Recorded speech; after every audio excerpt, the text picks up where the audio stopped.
Hello everyone, welcome to study miles with SS. Okay, हम लोग दो टर्म आज पढ़ेंगे। दो टर्म है जिसमें से एक टर्म हम लोग आज पढ़ेंगे। ठीक है, we all have studied about inductive as well as deductive. Okay, ये दोनों टर्म्स हम लोग ने पढ़े हैं, चाहे वो रिसर्च में पढ़ा हो, whether we have studied in logical reasoning. ठीक है, ये दोनों चैप्टर्स में हमने ये दोनों टर्म पढ़ा, इंडक्टिव रिसर्च, डिडक्टिव रिसर्च और इंडक्टिव रीजनिंग, डिडक्टिव रीजनिंग। जहाँ भी ये दोनों टर्म आएगा, इंडक्टिव और डिडक्टिव, दोनों का जो मीनिंग है सेम ही होगा, whether it is used in research, whether it is used in methods और whether it is used in reasoning. तीनों में ये सारे के सारे जो टर्म्स का जो डेफिनेशन है, जो बेसिस है, वो सब सेम सिमिलर रहेगा सारी चीज़ों में। ठीक है, तो आज हम लोग इंडक्टिव के बारे में कुछ स्मॉल स्मॉल पॉइंट्स पढ़ेंगे विद इन वन वर्ड्स। एक या दो वर्ड्स में हम इसे याद करने की कोशिश करेंगे। ठीक है, चलो देखते हैं। आज हम लोग पढ़ेंगे इंडक्टिव। ठीक है, इंडक्टिव में पहला पॉइंट क्या होता है, इसमें हम क्या करते हैं, जो एक थ्योरी बनाते हैं। ठीक है, theory is generated on the basis of certain facts। कुछ फैक्ट्स होते हैं मेरे पास, जिनके बेसिस पे हम क्या क्रिएट करते हैं, एक थ्योरी बनाते हैं। जैसे अगर हम बोल रहे हैं, for example, Ram is handsome. ठीक है, Shyam is handsome, Sohan is handsome. तो इससे क्या हम इन्फर करते हैं कि जितने भी लड़के हैं, ऑल बॉयज आर हैंडसम। ठीक है, इन तीन स्टेटमेंट से हमने क्या इन्फर किया कि जितने भी लड़के हैं सारे के सारे हैंडसम है, क्योंकि राम हैंडसम है, श्याम हैंडसम है, सोहन हैंडसम है, it means all boys are handsome. तो हम एक थ्योरी की तरफ जा रहे हैं इसमें। ठीक है, मेरे पास ये स्टेटमेंट है और इस स्टेटमेंट के बेसिस पे हम एक थ्योरी क्रिएट कर रहे हैं। सो इस वजह से इसका पहला पॉइंट क्या होगा कि theory is generated on the basis of certain fact. कुछ फैक्ट्स हैं, उनके बेसिस पे हम एक थ्योरी बना रहे हैं, एक नई चीज़ बना रहे हैं। ओके, इसको मैं रब कर देती हूँ। ओके, चलो नेक्स्ट पॉइंट क्या होता है, स्पेसिफिक टू जनरल। इसमें हम क्या करते हैं, कोई स्पेसिफिक चीज़ होती है। ठीक है, या स्पेसिफिक को आप पर्टिकुलर भी कह सकते हो। कोई पर्टिकुलर चीज़ से हम जनरल की तरफ जाते हैं, हम जनरलाइज करते हैं ना। अभी जैसे स्टेटमेंट हम बनाए हैं, Ram is handsome, Sohan is handsome, therefore all boys are handsome. तो इसमें क्या एक जनरलाइज कर रहे हैं, जनरलाइज क्या कर रहे हैं, हैंडसम, कि सारे लड़के जो होते हैं वो हैंडसम होते हैं। तो कुछ पर्टिकुलर चीज़ से, कुछ स्पेसिफिक चीज़ों को लेकर के हम एक जनरलाइज स्टेटमेंट एक क्रिएट कर रहे हैं, एक थ्योरी बना रहे हैं। तो इस वजह से ये स्पेसिफिक टू जनरल होगा। ठीक है, और स्पेसिफिक को हम लोग क्या कह सकते हैं, एक और वर्ड है जिसका particular, particular to general. Third है bottom up approach.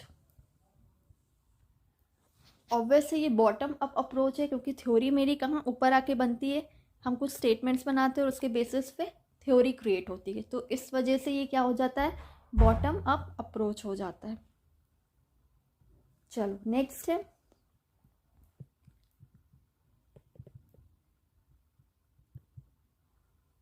It is qualitative. ये क्या होता है, ये क्वालिटेटिव होता है। और इसी का ठीक ऑपोजिट क्वांटिटेटिव किस में होगा, डिडक्टिव में होगा, क्योंकि इसमें हम न्यूमरिक टर्म्स की बात नहीं कर रहे हैं, न्यूमरिकल टर्म्स का इसमें यूज़ नहीं कर रहे हैं। That's why it is qualitative. चलो नेक्स्ट,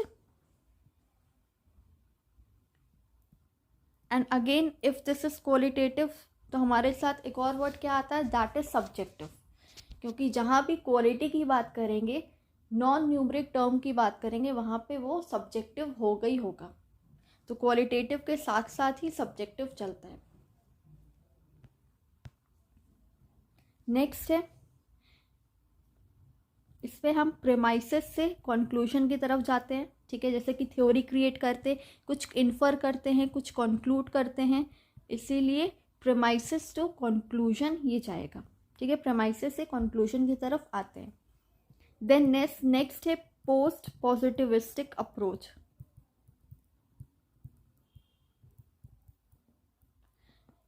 पोस्ट पॉजिटिविस्टिक क्या है, क्योंकि हम इसमें एक थ्योरी बनाते हैं, एक नई चीज़ हम इसमें बनाते हैं, ठीक है, इन्फर करते हैं, तो इसीलिए पोस्ट पॉजिटिविस्टिक अप्रोच है।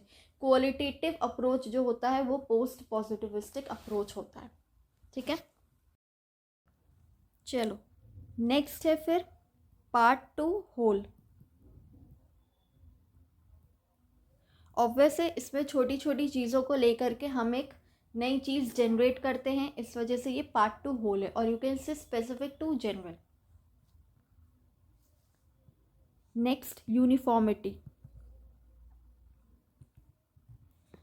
यूनिफॉर्मिटी क्या होता है कि हर एक चीज़ एक सिमिलर वे में जा रही है। जैसे कि अगर हम हैंडसम का हमने एग्जाम्पल लिया, ठीक है, तो इसमें जिन भी लड़कों को कंपेयर किए, सपोज ए बी सी, तो ए को भी हैंडसम से ही कंपेयर किया है, ठीक है, ए हैंडसम है, बी ऐसा नहीं है कि बी हम इंटेलिजेंट बोल रहे हैं, बी भी हैंडसम है, सी भी हैंडसम है। तो इसमें हैंडसम क्या है, ये हमारा यूनिफॉर्मिटी दिखा रहा है कि जो चीज़ एक बंदे के लिए से ले रहे हैं हम कंपैरिजन में, वो सेम चीज़ हम दूसरे के लिए भी लेंगे। ऐसा नहीं कि हम चेंज कर देंगे, नहीं तो फिर मेरा कोई थ्योरी क्रिएट होगा ही नहीं, जनरेट होगा ही नहीं, इसीलिए यूनिफॉर्मिटी इसमें होती है। ओके, नेक्स्ट है नोन टू अननोन।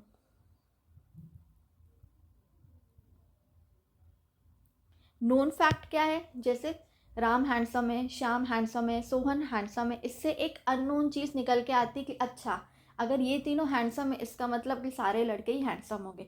सारे लड़के हैंडसम है, ये अननोन फैक्ट था, ये हमें पता नहीं है कि, तो हम नोन से हम कहाँ गए, हम अननोन की तरफ गए हैं। जो चीज़ हमको नहीं पता थी हम उस तरफ गए हैं, इस वजह से नोन टू अननोन। ये सारे हमने मैक्सिम्स ऑफ टीचिंग में भी पढ़े हैं, known to unknown, particular to general. Okay, then next आता है हमारा सिंथेसाइज। सिंथेसाइज मीन्स जोड़ना, छोटे छोटे पीसेस को ले करके एक बड़ी चीज़ बनाना। सिंथेसाइज करना मीन्स मिलाना, ठीक है, सब चीज़ को जोड़ना, उसको कहते हैं सिंथेसाइज करना। Then concrete to abstract, again वही चीज़ है। कॉन्क्रीट क्या है कि कोई छोटी चीज़ है, कॉन्क्रीट फॉर्म में कोई चीज़ है, और उससे हम एक नया आइडिया जनरेट कर रहे हैं। एब्स्ट्रैक्ट क्या हुआ, एक इमेजिनेशन, ठीक है, अपने माइंड में एक आइडिया जनरेट करना इस एब्स्ट्रैक्ट। तो कॉन्क्रीट क्या है, कुछ एक चीज़ को लेकर के, जैसे हैंडसम है, उसको लेकर के हम एक नई आइडिया जनरेट कर रहे हैं कि हाँ सारे लड़के ही हैंडसम। नेक्स्ट है नॉट 100% श्योर, ठीक है, इसमें श्योरिटी नहीं होती है। अब सपोज हम बोल रहे हैं कि ए हैंडसम है, बी हैंडसम है, सी हैंडसम है, ठीक है, डी हैंडसम है, सपोज इससे अच्छा मैं नेम ही ले लेती हूँ। ओके, हाँ, जैसे हम बोल रहे हैं कि राम हैंडसम है, श्याम हैंडसम है, सोहन हैंडसम है, तो इससे ये हम जनरेट नहीं कर पा रहे हैं कि हाँ सारे ही लड़के हैंडसम है। हो सकता है कुछ लड़के इसमें से नहीं हो हैंडसम, ये 3 लड़के हैंडसम है, हो सकता है चौथा लड़का नहीं हो हैंडसम, तो इसमें 100% श्योरिटी नहीं हो सकती। हाँ, हो भी सकता है, नहीं भी, तो ये प्रोबेबिलिटी वाली केस है, ठीक है। We can't infer that all boys are handsome on the basis of these 3 statements कि राम हैंडसम है, श्याम हैंडसम है, सोहन हैंडसम है। सो हम ये नहीं कह सकते कि सारे के सारे लड़के ही हैंडसम होंगे। हाँ, ऑल्दो वो हो भी सकते हैं और वो नहीं भी हो सकते, मे और मे नॉट बी वाला केस है यहाँ, ठीक है। इस वजह से ये नॉट 100% श्योर, 100% श्योरिटी इसमें नहीं रहती है। इट मीन्स ये पूरा एक्यूरेट नहीं रहता है, ये प्रोबेबिलिटी पे चलता है, ठीक है।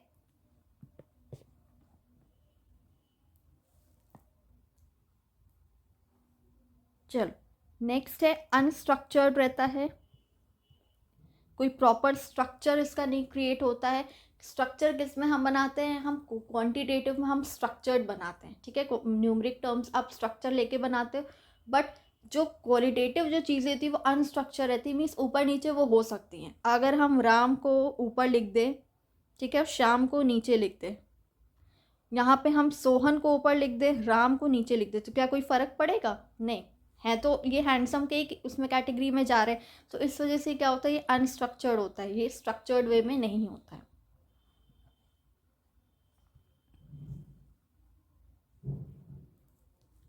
इसका आप एग्जाम्पल, जो मैंने एग्जाम्पल लिया था सेम एग्जाम्पल लिख देते हैं यहाँ पे। जैसे Ram is handsome, Shyam is handsome, Rohan is handsome, therefore all boys are handsome. ठीक है, ये हम क्या कर रहे हैं, हम इन्फर कर रहे हैं on the basis of these 3 statements. So ये हमारा क्या हो जाता है, ये हमारा इंडक्टिव रीजनिंग या इंडक्टिव रिसर्च आप कह सकते हो। उसके ये सारे छोटे पॉइंट्स है जो आपको क्लियर हो जाएंगे with in fraction of seconds. अगर आप इन सबको पढ़ोगे बार बार तो फिर आपको लंबे लंबे आपको स्टेटमेंट्स याद करने की ज़रूरत नहीं है। थ्योरीज में जनरेट की जाती है, ये स्पेसिफिक से जनरल की तरफ जाता है, स्पेसिफिक से जनरल की तरफ जाता है, तो इस वजह से बॉटम अप अप्रोच है। ठीक है, क्वालिटेटिव अप्रोच है। क्वालिटेटिव है तो उसके साथ साथ क्या होगा, उसके साथ साथ अनस्ट्रक्चर्ड होगा एज वेल एज सब्जेक्टिव होगा। ठीक है, ये आपको पॉइंट अपने आप याद हो जाएगा। फिर इसमें हम एक कंक्लूजन की तरफ जाते हैं, कुछ इन्फर करते हैं। पोस्ट पॉजिटिविस्टिक अप्रोच है, जहाँ क्वालिटेटिव आएगा वहाँ पोस्ट पॉजिटिविस्टिक आएगा ही आएगा। पार्ट 2 होल है, यूनिफॉर्मिटी होती है इसमें, नोन टू अननोन, इसको हम सिंथेसाइज करके देखते हैं। कॉन्क्रीट टू एब्स्ट्रैक्ट फैक्ट है, ये 100% श्योर नहीं होते क्योंकि ये प्रोबेबिलिटी पे बेस्ड रहता है। मे और मे नॉट वाली सिचुएशन इसमें आती है, ये हो भी सकता है और नहीं भी हो सकता है। सो इस वजह से ये 100% श्योर नहीं होता है। देन ये अनस्ट्रक्चर्ड होता है। And the last is example is in front of you. So ये कुछ छोटे छोटे पॉइंट्स थे इंडक्टिव रीजनिंग के, इंडक्टिव रिसर्च के। एंड सिमिलरली इसके सारे के सारे ऑपोजिट पार्ट किस में जाएंगे, डिडक्टिव में जाएंगे। तो वो मैं नेक्स्ट वीडियो में आपको लिख के दिखा दूंगी, लिख के बता दूंगी, समझा दूंगी। ठीक है, होप सो आपको ये वीडियो पसंद आई होगी। और अगर वीडियो पसंद आई है तो प्लीज़ लाइक शेयर सब्सक्राइब ज़रूर करें। और जिन लोगों को टेलीग्राम चैनल ज्वाइन करना है मेरा, वो टेलीग्राम चैनल ज्वाइन कर सकते हैं, लिंक डिस्क्रिप्शन बॉक्स में। ओके, सो मिलते हैं नेक्स्ट वीडियो में। Till then take care everyone, good bye.